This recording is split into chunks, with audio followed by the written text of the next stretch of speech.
Hello everyone, Josh here, and today I'm bringing you guys a new video, a top 5 toughest monsters to hunt in Monster Hunter World for PC. We will be excluding tempered monsters and any event monsters because I know for a fact that console has a butt ton of those. This top 5 is mainly going to be aimed at monsters that novice hunters and maybe even some veteran hunters had trouble with, but this is mainly for the new players. This top 5 is completely opinionated, so don't kill me if that just wild rogue Anjanath that gave you a hard time in the ancient forest isn't on the list. This top 5 was made from a combination of what I observed new players having trouble with, and some useful insight from a friend who is more of a newcomer to the franchise on which monsters made his life completely miserable through his playthrough of World. So you'll hear it straight from the horse's mouth. Now that the intro's out of the way, let's get started.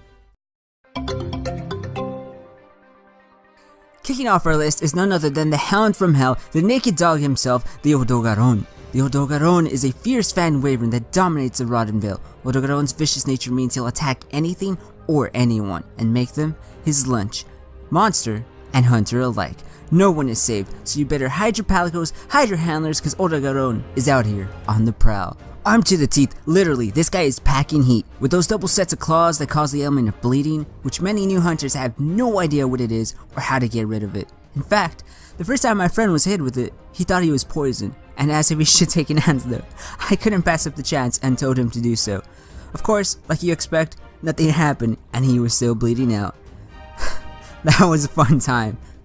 Another aspect of Odogaron that some hunters have trouble adjusting to is his speed. It doesn't help that almost every monster up until him has an easily readable moveset or attack pattern, with maybe the only exception being the Tobi-Kadachi.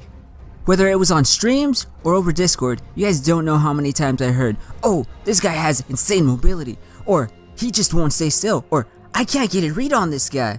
And that is true. Odogaron's speed and fancy acrobatics are nothing to scoff at. You can easily trip up even the most experienced hunters with one of his fake out attacks, in which it looks like he's slipping, but he regains his footing within seconds just to lunge at the hunter with a counter attack. Odogaron's vicious nature, his insane mobility, his sneaky feints, and the ability to inflict bleeding, pair that up with the gas in the Rotten Vale, and your HP will be plummeting. All that truly earns Odogaron the title of the Cruel Claw Wyvern and our number 5 spot. In the number 4 spot, we have the Blue Flame, the Azure Rathalos. At first look, it's just a blue Rathalos. GG, well played. I'll see you guys later in the next video. Psych! But no, it's everything you hate about Rathalos times 2. It's Rathalos if he was juicing. You know how Rathalos likes to be in the air during the hunt? Well, Azure can actually dance in the sky while tearing you a brand new one. Due to its wings being stronger, it can actually stay in the air much longer than a regular Rathalos. It's armed with the ability to shoot fireballs at you, indiscriminately I should add, because this guy spams those things maybe 4 or 5 at a time. It's insane. And if those don't hit you, chances are that his poison talons will. With various swooping attacks, it can take control of the fight very quickly. Its higher stamina, higher health, and higher attack power, and overall insane aggression and tenacity gives hunters a rage-inducing time. Not to mention that one of the times you fight him is in the ancient forest, where guess who else is there? Yep, Rathian and Rathalos. So it's a clusterfuck of fire wyverns in those cramped ancient forest areas. You'll end up poisoned, on fire, and stunned, all at the same time. And honestly, if you enjoy that, then maybe you should consider playing main tank in Overwatch. I hear it's pretty fun. Overall, Azure Rathalos just takes the number 4 spot with its overwhelming offense. Third place goes to the Femme Fatale Flying Wyvern. That's right, the Black Diablos. First of all, let's get this out of the way. Both Diablos and Black Diablos hit like a goddamn truck. Seriously, even while not enraged, they take out like half your HP with one attack. It's insane. Black Diablos is also much more aggressive than a regular Diablos, if that's even possible. Diablo's arsenal includes 2 giant horns that it uses to gore the hunter when charging, a wrecking ball of a tail that it uses to cover one of its few blind spots near its hind legs, and strong wings that help it tunnel through and leap out of the sand. What I noticed that gives a lot of hunters trouble is dodging Black Diablos' attacks when coming out of the ground. She will at the last second swerve and leap out at an angle to try to obliterate them. If that's not enough, when Black Diablos is enraged, she has in-hand speed and can charge back and forth at the hunter. You kinda have to turn to some sort of matador or something to try and survive. Black Diablos can inflict stun, but no other elements. all she relies on is raw power and ruthless aggression. Point is, she just hits really hard, and any hunter who underestimates her will get the horns. The hated boss who beats you down, and never lets up. Yeah, big bad Nergigante is here. Taking second place, we have Nergigante, the Extinction Dragon. Now let's take a second to just take in how badass that title is. You guys good? Now let's take a couple more seconds to just wrap our head around the fact that this guy hunts and eats elder frickin' dragons. The same dragons, in fact, that are supposed to be the big baddies, the end game threats. Yeah, I know, I had the same thought. I would pay a lot of money to see Nergigante fight Kirin and eat the Unicorn of Death once and for all. Okay, I'm going off on a tangent, enough of that. What makes Nergigante so deadly is the fact that its attack pattern can easily be described more as a unrelenting assault, non-stop, just decimation.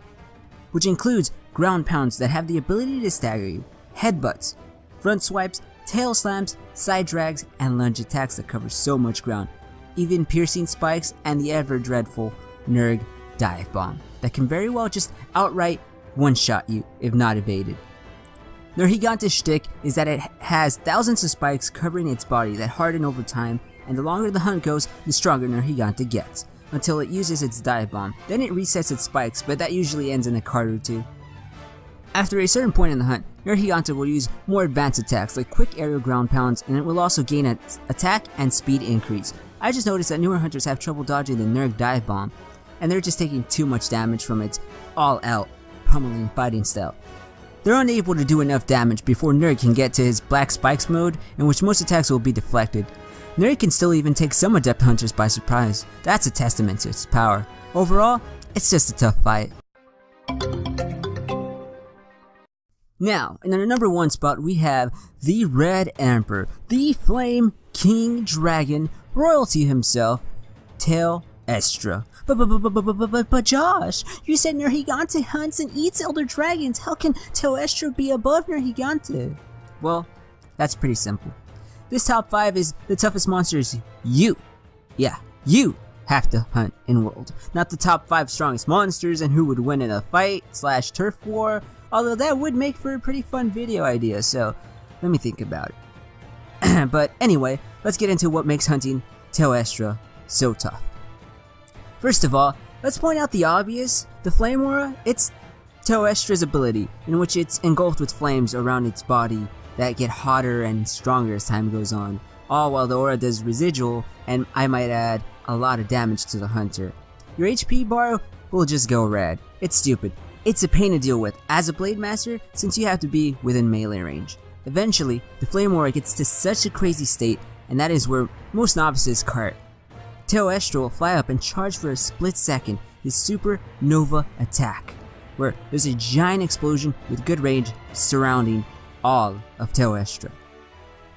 Supernova is unblockable unless you have guard up, so try to dodge! Besides that, Tel-Estra has a deceptively long-range flamethrower attack that causes Fire Blight. Tel-Estra can also inflict stun and Blast Blight that some hunters don't know how to get rid of or aren't even aware that they have Blast Blight in the first place. That's what makes Tel-Estra particularly tricky. It will release this powder-like cloud that explodes upon Tel-Estra biting down. And some hunters get caught in those clouds, and if they're already inflicted by Blast Blight, by the time they get up, they'll explode once again. Pair that up with the lava pits dealing damage to you, or the damage from the heat of the volcanic area alone, and it stacks up. Remember to pack your cool drinks, okay?